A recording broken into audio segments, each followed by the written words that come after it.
Yeah. My favorite. It's Judd's Hockey Show. Indeed, it is Judd's Hockey Show. Judd and Declan, as always, and joining us, a regular contributor throughout the season, our friend Jesse Pierce from the Bar Down Beauties podcast fame.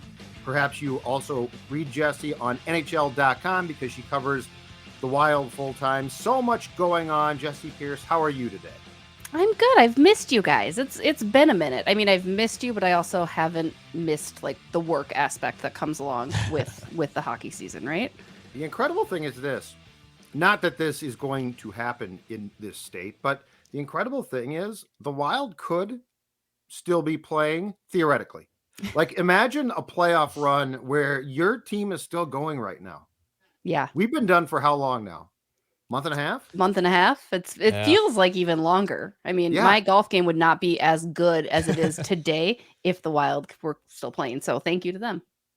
That's very nice of them. That your boat game, the kids you're taking care of. See, you have a full-time job, like you have like 3 full-time jobs. This is true. Guys this like is true. Dex and I, we got 1 maybe. You're doing twin stuff. You guys are keeping busy. Yeah, constantly got the shows going. Yeah, I'm not that. I mean, I don't know. This time of year, it's pretty easy. I don't have kids to worry about, so I got no kids. I don't golf. I retired from golf. Declan golfs at least. So, well, it happens. Let's shoot 100, Jess. Let's do it. If you're down to shoot I think you 100 two should get out and compete. Let's do it. I love that this idea. Sounds like great content, if you ask me. Whenever you name, I've started this hashtag Mulligan Mondays. You can join me on a Mulligan Monday. It behooves us well. My dad apparently is a big cheater in golf as well, so that's nice. Oh, nice. So anytime you want to come, runs in the family. Okay. It does. He's like, we don't need to count. I haven't used a mulligan yet, and he has, God bless him, has Alzheimer's, so he forgets that he's used several mulligans throughout the course of 18 holes. But I let it slide. It's a good time. All right, so we get Jesse Declan in a match. We'll shoot it. We'll get it out there for social. It'll be fantastic. And I'm gonna put my hard-earned cash, I think, on Jesse Dex. No offense. Probably no. That's safe. That's a good. Okay. That's a good assumption. Thank you very much. Yeah. All right, let's talk some hockey. Let's talk some Wild. And Declan, if you can hit the sounder, let's start with reckless speculation. Reckless speculation. Because I saw this in the last couple of days. I'm not familiar with the work of this author, Shane Seney, Seney, NHLTradeRumors.com, suggesting trades more from along the lines of the Maple Leafs. But this trade I found to be intriguing. Curious to get your thoughts. We'll start with Jesse and then Declan. William Nylander, right winger, coming off a very good year, 87 points in 82 games, to the Wild for Joel Eriksson Ek. Toronto needs centers. Obviously, the Wild does too. Nylander, though, high impact player. What are your thoughts, Jesse, on what would be a 1-for-1, but a definite big splash type of trade? I mean, and certainly an upgrade for Minnesota offensively. I hate to say that because Joel Eriksson Ek brings such an impact to this Minnesota Wild team. Gut says yes, but I hate myself for that because you have 0 centers anyway. And Joel Eriksson Ek is your best center, which unfortunately isn't exactly saying a whole lot. But my gut says yes. I mean, I bet Kaprizov would enjoy a William Nylander joining the team. Again, that might spread out the scoring.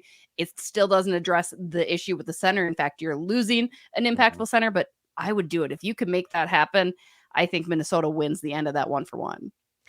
I mean, I love Nylander. And it would be great to add more depth there. And I mean, just the idea of Nylander, Boldy, Kaprizov. Nylander scored 40 goals last year. You got to slow that down, Dex. You got to go, if you're going to name players, it's got to be the LaPanta style thing. Oh, I got to go Nylander, to Fiala, to Boldy, to Kaprizov. Back to Boldy. Back to Boldy. Fires goes wide.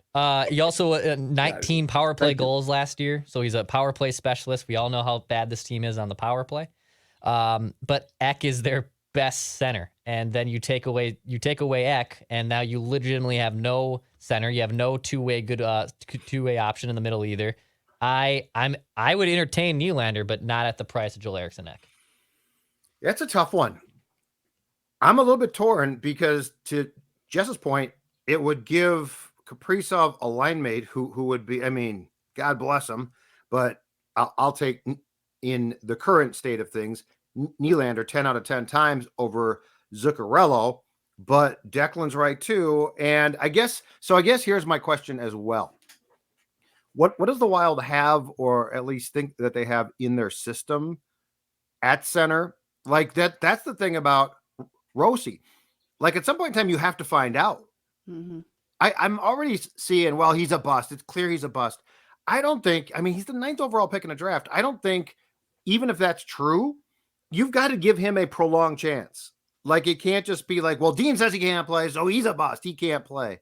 So that's where I'm torn here is, first of all, I'm torn on where this team is at right now, because I do think that there is a potential in the next 2 years, and certainly in the salary cap hell that Gary Bettman and company have caused right now, for exploration of things, to look at prospects, to trade, to make a trade possibly.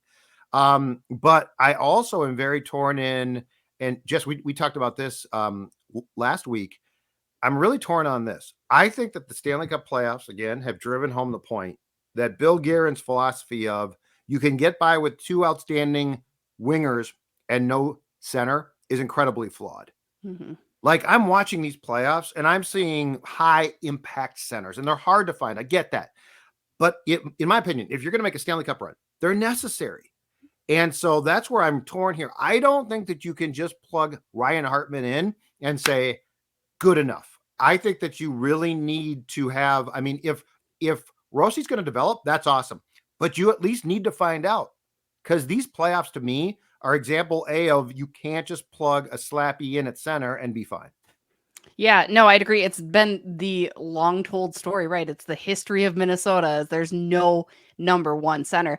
Now, yes, you look at Marco Rossi, and I have said before, and I would maybe, if you want William Nylander, do you package him with maybe like a Marcus Foligno, a guy like that? Again, I love Marcus Foligno, you guys, I do, but he has no protection. So he's an easy player to pin in there as somebody to move, but package him with Rossi. Maybe that gets you Nylander while keeping Joel Eriksson.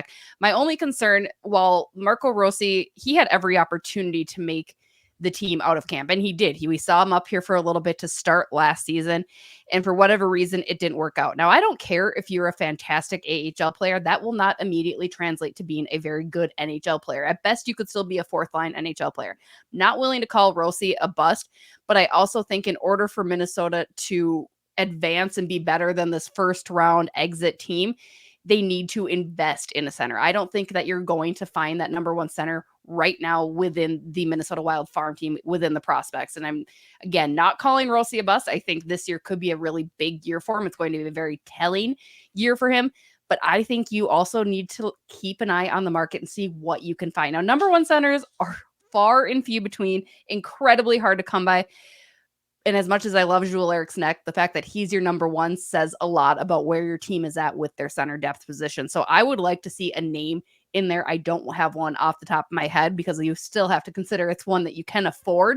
Right. But I think you need to get somebody else in there to at least play that role while they play out Marco Rossi and see what he's capable of this year. Yeah, it's tough to find homegrown center. It's tough to develop homegrown centers. It's even tougher to go out and buy one or trade for one. I mean, the best one they've ever had was Ryan O'Reilly, and he was here for basically 4 hours. I don't even know if it was 4 hours. Hang the jersey. She had the scoop. Really? Yeah, I did. She basically had a scoop in the press box. She's got they're going to get ROR. I'm like, Jesse, what the hell are you talking about? Yeah. Next thing I know, they got him, and then they don't got him. Yeah. Word of mouth too. Judd texted me and goes, "We might have to do an emergency episode tonight." I was like, "Why?" And he goes, "They're getting Ryan O'Reilly." And then I saw the press release. We have acquired a center. I remember the cheeky way the PR team put that out. And I was like, wait a minute. We didn't get a center. We flipped them to, oh my God, I was so upset. And Judd loves Ryan O'Reilly. Like Judd has, if Jesse has a man crush on Marcus Foligno, Judd's is easily Ryan O'Reilly. I get it. So yes, the best center they've ever had, they flipped to Toronto, but retire his number.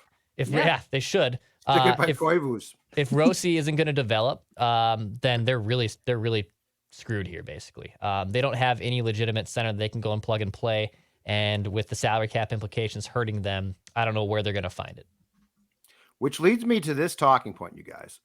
And I think it's the only way that the Wild is actually going to be a team that can make a playoff run. Because like when you watch these playoffs, and there's two things, Jesse, that stand out to me that are just, they hit you in the face. One, centers, right? These teams have centers and a couple of really good ones. The other thing is defense, the blue line.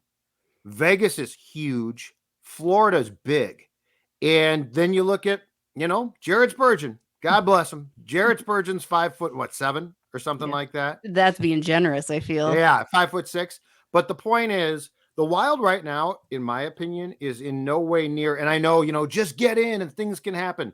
But still, yes, that happened for Florida, but they still have the right things to make this run. The Wild, I don't think does. So here's the one thing, though, that I've heard that I think has to be dismissed.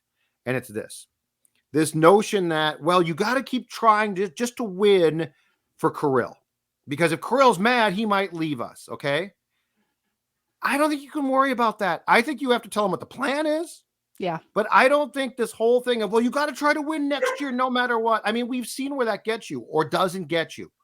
I think Bill Guerin's obligation here is to, as they come out of cap hell, have a team that is on the cusp of making a run. And right now, personnel-wise, I just think there's so many missing parts. I would agree. I mean, defense, the size, they've been undersized for quite some time, but you still have quite a bit of skill back there. I mean, especially when Dumba walks during free agency, you're losing his size as well, right? But Brock Faber brings a little bit of that back. And I think Iowa does have some solid defensemen. They're still not very big.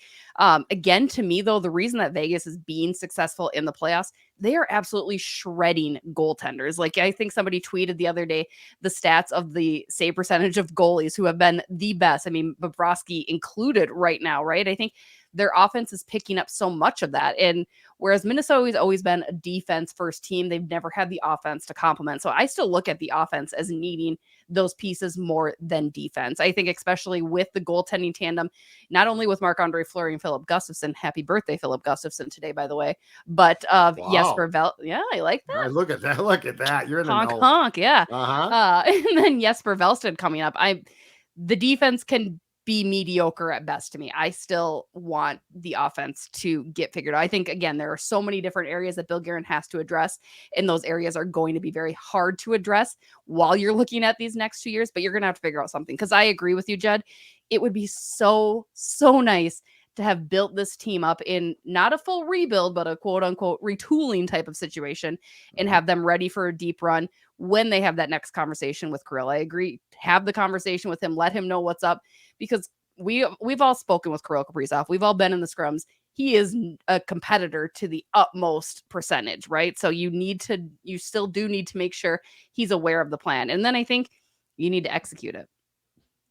Yeah, the size problem is definitely going to be an issue with them. And to be honest, I don't know when I think it was actually last week with Judd when we talked about similar to this, how the Wild have stacked up or how do they compare to these two teams that are in the Cup. And after watching now enough playoff hockey and just also looking at the Wild's defensemen that have been in the playoffs for now like the last 8 years, the core guys in Spurgeon and Brodin and Dumba, you have seen enough evidence from that crew to suggest they don't know what to do in playoff hockey. It's been the same blue line. It's been their bread and butter in the regular season.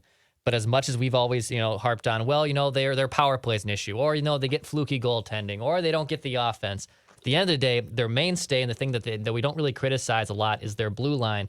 But now I think we have enough sample size and evidence to suggest, wait a minute, why aren't we criticizing that group enough? And also, is that group the right core of players to get you by in the playoffs? And right now, the answer is a hard no. The difficult statement that has just become crystal clear to me. Jared Spurgeon is a marvelous regular season player, and he's a very smart guy. He is not a playoff player.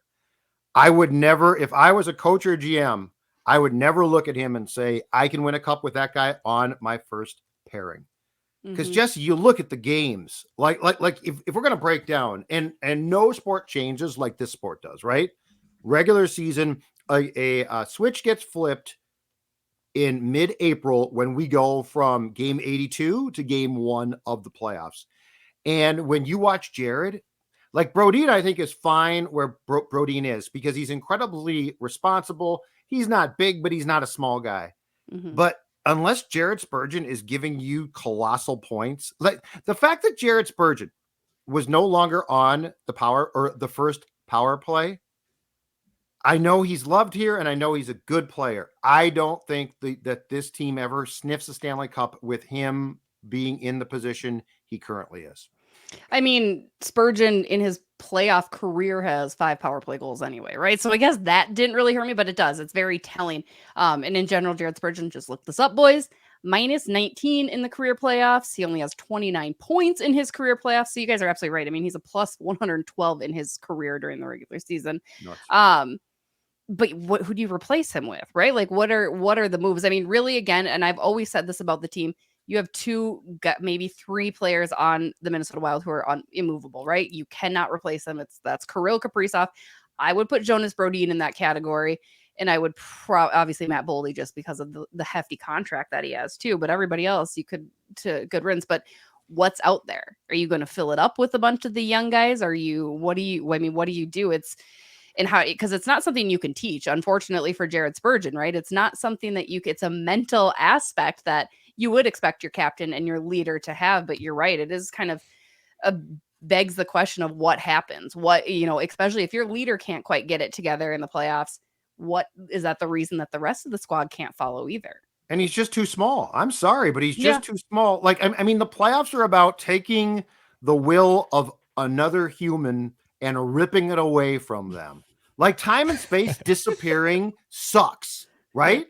Like, playoff hockey, I love it. I love to watch it. It's fantastic. But I'll tell you right now, it looks like one of the least fun things to participate in because you are beaten up. I mean, the whole goal is to beat you to a pulp.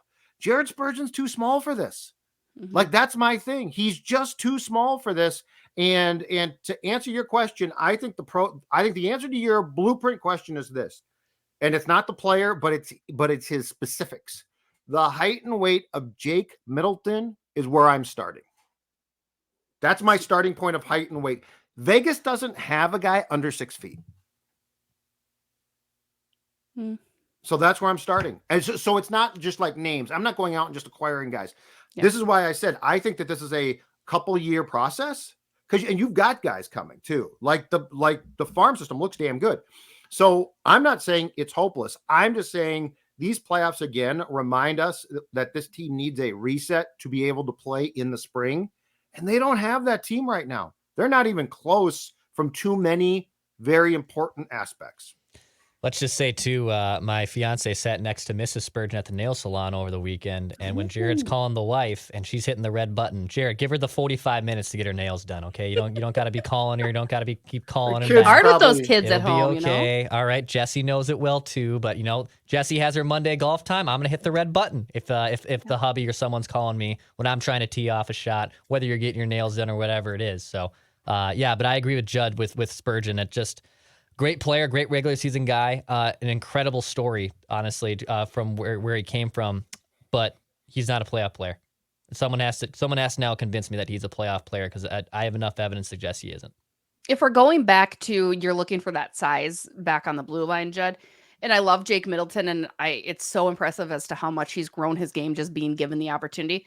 Right. I personally would look at, and the One of Us clan are going to love this, Scott Perunovich. That's the type of player that I want, right? Like he's got the size. He's not necessarily the bulkiest of guys, certainly. It's a cheaper version of John Klingberg or a better version of John Klingberg, actually, if you ask me. But but look at like Miro Heiskanen, right? I go back to that with the Dallas series. Lanky. I kind of want a lankier defenseman, I think, a little bit too. Like I understand your point, but I think your hands are just a little bit better when you've got a little bit lankier of a reach. Middleton plays his role, but I don't want too many of the Jake Middletons, except for comic relief.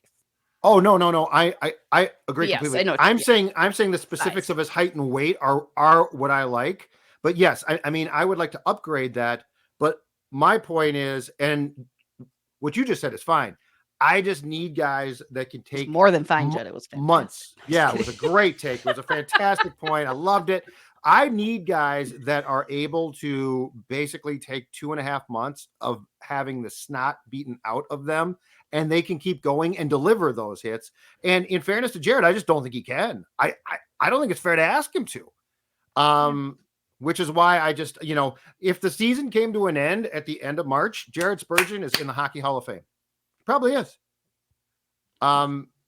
but the reality is it goes into April, and then you got the playoffs, and now you've got him having to play in high intensity games. And to your point, I mean, it's not that his play just drops off a bit. It drops off a lot because the game totally morphs itself. But yeah, I would like to get Perovich is fine. Like that's the exact type of guy that has some skill, but you need some size there too. Hey, but before we continue our conversation, it's time for a little bit of throttle therapy, Jesse Pierce. And so I want to talk about our friends at Power Lodge and Miller Marine. Look at that right there. That is a marriage of throttle therapy between fun on land and fun on the water. It's a perfect time right now. Pick your power and head to Power Lodge. Locations in Brainerd, Onamia, Ramsey, and Miller Marine in St. Cloud. The temps are up and the prices are down. A Bennington pontoon at $28,800. And for a bonus, the first 8 people that buy get a trailer for $1888 or finance it all for $288 a month. Whatever you need, they've got it. In fact, over 300 pontoons in stock. PowerLodge.com, MillerMarine.com. Throttle therapy is what every Minnesota sports fan needs. Some calm on the water on a gorgeous day to forget all of our problems. Are they looking for people to take those out for a test run or, do a new sponsor video? Because I'm here. I've got time. Yes. MillerMarine.com. Check it out. They might say, oh my God, it's Jesse Pierce from Bar Down Beauties. At Jesse_Pierce. Please hit us up. Let's go. That's what we all need. All right. Final thoughts from you, Jesse, on the playoffs, takeaways. In retrospect now, watching the Golden Knights play the Panthers, what's your personal opinion of how far the Wild is from being able to make a run like this? I mean, it doesn't even take the Stanley Cup finals for you to recognize, I don't think, how far away Minnesota is. I think the second round had showed plenty. But yeah, I mean, the way that Florida has come in, the 8th seed, barely gets into the playoffs. And like you had mentioned, Judd, switches that mentality and for whatever reason is able to put it together. And yes, they have some more skill than Minnesota does, but not a heck of a whole lot, right? You just have the right guys stepping up at the right time. That's kind of the big overburdening concern for Minnesota is you just don't have those guys that have stepped up. And that's not just this past season. That's basically every freaking season that Minnesota has been in existence with the exception of 2003. But it's kind of, I don't want to say concerning. It's frustrating to watch because it could be there, right? You look at what Vegas is able to achieve and you look at, I mean, Aiden Hill, what he's doing as a goaltender. I think Philip Gustafsson is just as good of a goaltender too. I mean, Bobrovsky's on his own in that sentiment, but you just, again, don't have the guys stepping up that need to step up. The playoffs are fun. And even Vegas is showing that they're probably going to take their first cup and they've only been around in so long. I know us Minnesotans I'm so bitter about this. I know. It's terrible. What is it? 6 years? They made it 4 playoff games. They've made it to at least the third round, 4 of 6 seasons too.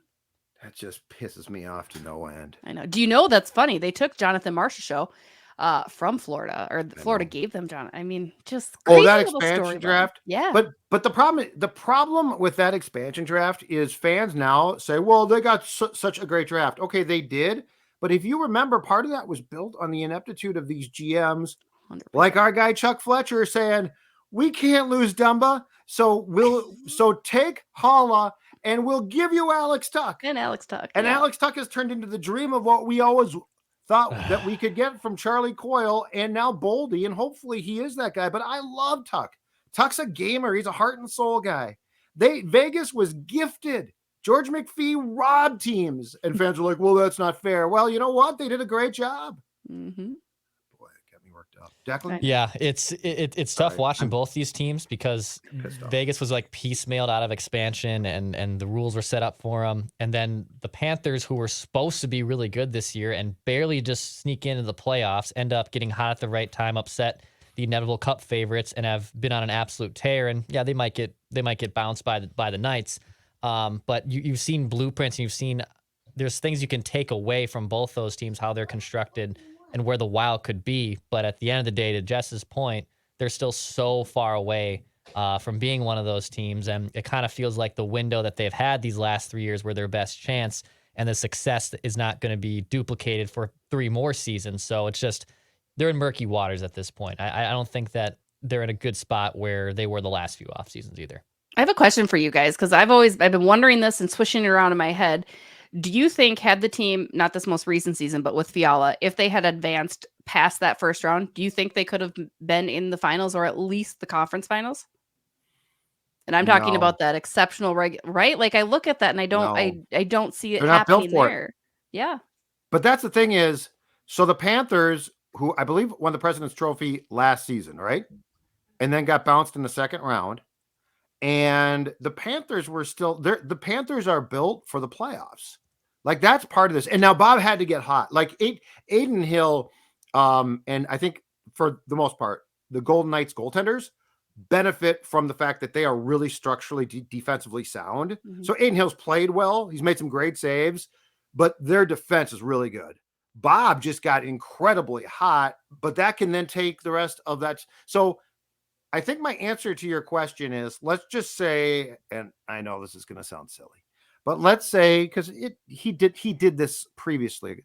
Let's say Fleury last year got just red hot, like he went on a heater, and so he's stopping everything, and they beat St. Louis.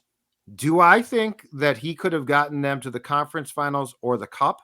No, because I think there's not enough in front of him, and I'll keep saying this. Bill Garrett and I like him, but we have a philosophical disagreement about centers.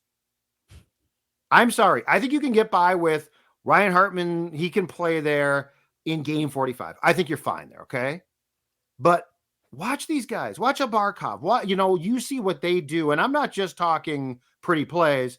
I'm talking responsibilities. I'm talking their star talents. I don't think that the Wild's current thought process at center works in the playoffs. I mean, there's a lot of things that don't work. I mean, their defense isn't working. No, you're right. Their Like, power literally, play guy isn't can't- working. yeah. Why am I so worked up in June? Yeah, I don't know. Go on Bennington. Calm down. Go crack a beer. Yeah, throw therapy. But Jesse, do you agree with this? Or am I absolutely No, crazy? I do. I mean, again, Minnesota for the longest time since I've started covering this team 8 years ago, Wow. it's just built very vanilla, very meh. Like it's fine. And that's all you're gonna be though is fine. Like it's not built for much. You're gonna make the playoffs. Like that's fine. It's great. It just kind of, and again, I always go back to because I've had a couple people still ask me this. Like postseason, I asked Bill Guerin. I said, hey. So can you lower expectations? Can we say that you're not going to make the playoffs? Like, let's for once just be like honest with it. And like, you know what? Let's not worry about getting even into the playoffs this year. I mean, I get that that's not what a He GM shot supposed you to down. say. Yeah, I he didn't remember like the it. answer. Yeah. You didn't like that question. No, he was like, basically, I think he wanted to say that was an effing stupid question, Jesse, Yeah. but he didn't. He was very nice. But I mean, But it's you weren't wrong. realistic. Yeah, like You were not wrong. let's say we're going to take 2 steps back and then we'll hopefully take 3 steps forward. But and that's the other thing. Like anything that's good and worth advancing, you need to invest in. And unfortunately, Bill Guerin can't do that right now. But hopefully in 2 years, Leopold's like, yep, let's go. Let's change this. I mean, that's what you're going to have to do. You're going to have to start investing in some more big name players and not just hope that your prospects are good enough. 3 things that are going, this team will not win a playoff. They will not make a playoff run until it's changed. The blue line, bigger. The center position solidified with real players there, not plug and play. Oh, I hope they're good. And the head coach. I was just They will never make a where's the playoff coach run. in that list. They will never make a playoff run with Dean. The continued ineptitude of his teams across all levels in the playoffs speak to something. And I think they speak to lack of adjustments. I think he gets uptight. And coaching can cost you there. There's no question in my mind. Coaching can cost you. Again, can you make the playoffs? Can you win game 46 and 47 in the dead of winter with Dean? 100%. But we've seen enough now. Those 3 things, Billy. Get on it. Simple. Get on it. You and me. It's that simple. It's that That's easy. simple. All right, Jesse, thanks much. Dex, take us home.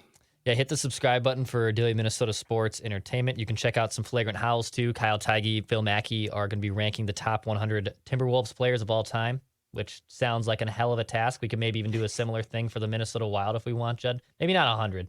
I don't want to like rank 100 50. players. I don't want to rank 100 either. Maybe 50. Maybe 25. 20. 25. 25. Yeah, that sounds fair. Yeah. Let's do that Koivu, instead. 27th on my list. Of course. Get that Write number that out down. of the raft. Get those 2 banners out of the rafters. Give a goalie number 1 and get that number 9 down and give it to somebody who's really good. All right, we're going to end this episode before Judd blows another gasket. This is Judd's Hockey Show. We'll be back next week.